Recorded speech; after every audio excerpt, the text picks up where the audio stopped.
Okay,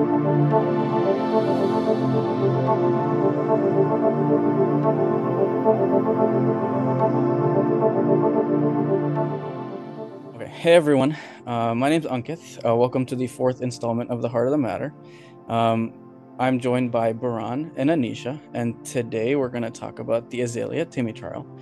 So the Azalea-TIMI trial evaluated the incidence of bleeding with the use of Abelacimab versus Rivaroxaban among patients with atrial fibrillation with a moderate to high risk of stroke. So why Abelacimab? Abelacimab is a factor 11 inhibitor, which binds to the catalytic domain of factor 11 and locks it in its inactive state. But also it binds to the activated factor 11 itself. So it also has this dual mechanism of action. So factor 11 has been shown to be important in thrombosis, but non-essential in hemostasis. For example, in patients with genetically mediated factor 11 deficiency, they have been found to have fewer embolic events without an increase in spontaneous bleeding. This drug actually underwent a proof of concept study in patients that were status post a right knee replacement, and these patients had a decreased risk of VTE compared to patients on enoxaparin. So with that background in mind, I'll pass it to Bourann to talk about some of the study design. So the way this study was made is that it was a multinational phase 2B trial. So phase 2 trials typically investigate safety of a drug or dosing choices. But when we refer to a phase 2B trial, we're really using a small sample size to then assess efficacy. It was parallel group and partially blinded. So patients were not blinded to what medication they were on, but within the Abelacimab group, there were 2 doses that were investigated, and the patients in those groups were blinded to the doses they were given.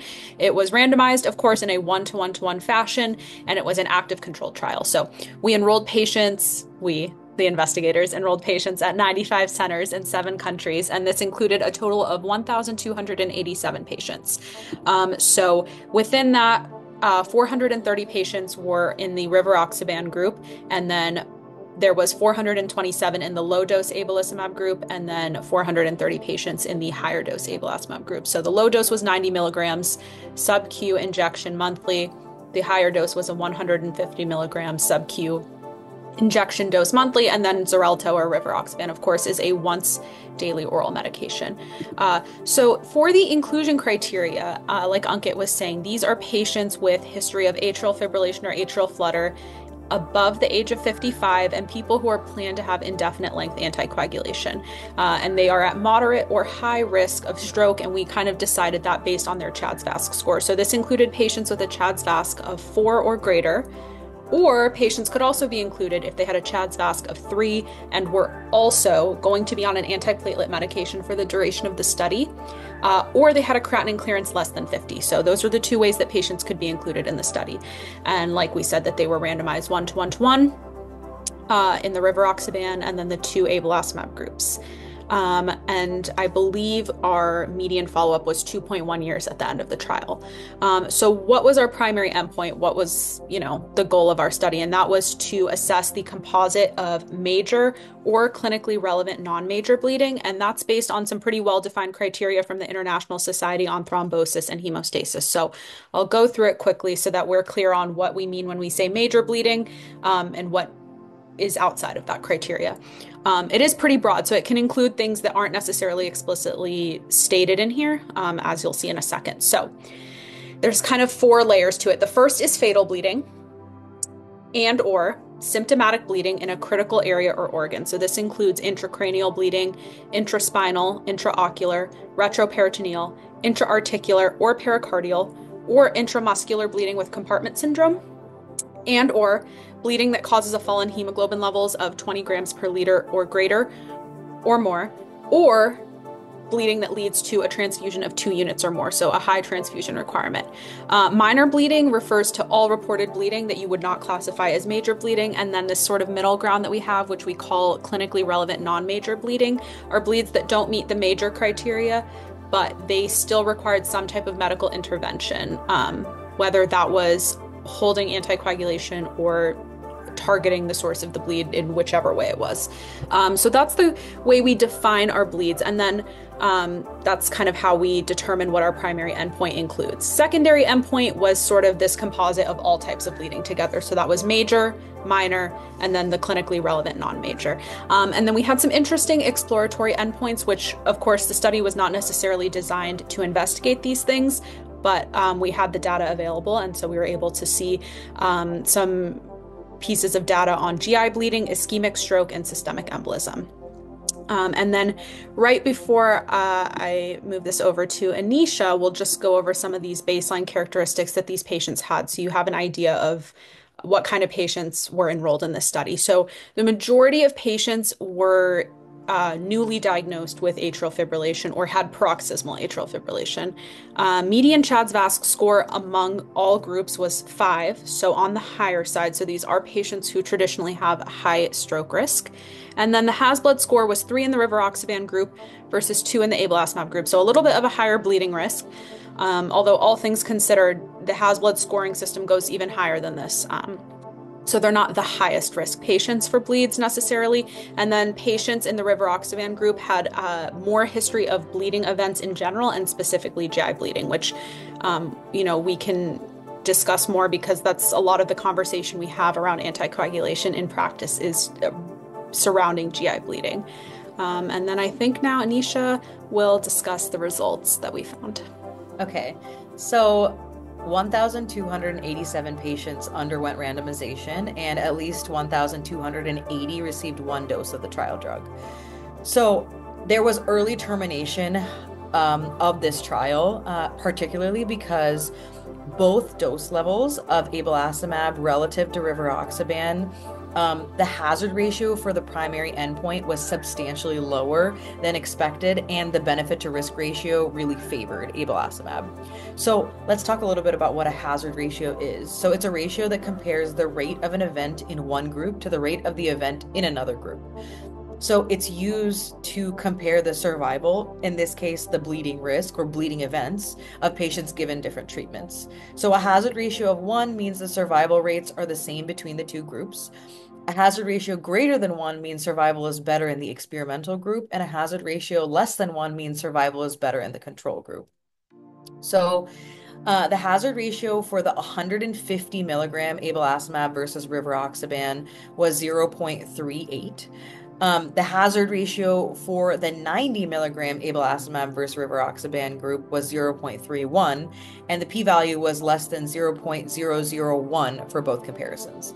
So the thing is that the primary endpoint in the whole study occurred in 113 patients, right? So 26 patients were in the 150 milligram Abelacimab group, 21 patients in the 90 milligram Abelacimab group, and 66 patients, I think 66 patients, I apologize, in the Rivaroxaban group. So the bottom line is that there was a significant reduction in major or clinically relevant non-major bleeding. And then additionally, which Bourann mentioned briefly, but I think is very important, even though the study was not designed to investigate systemic embolism, ischemic stroke, or death, there was no significant difference. So I think this is the most important part of this whole discussion, these results, because it was pretty obvious, I would say.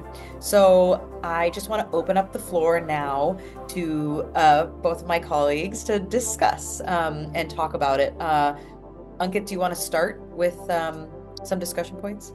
Yeah, so I think a good place to start is always evaluating the trials that were done previously. So there were actually 2 trials done before. They were actually both interestingly named after bodies of water, Pacific AF and Oceanic AF. So interestingly, these compared an oral factor XI inhibitor called asundexian. And some important differences between the oral and the parenteral that they use in this study is that obviously the route of administration. So the Pacific AF study was done with a pretty short follow-up duration for about 12 weeks, and it was compared to Eliquis as opposed to Xarelto, and there was no really difference in major bleeding events. And then the other one was the Oceanic AF study, which was actually stopped earlier because the asundexian was actually less efficacious than apixaban.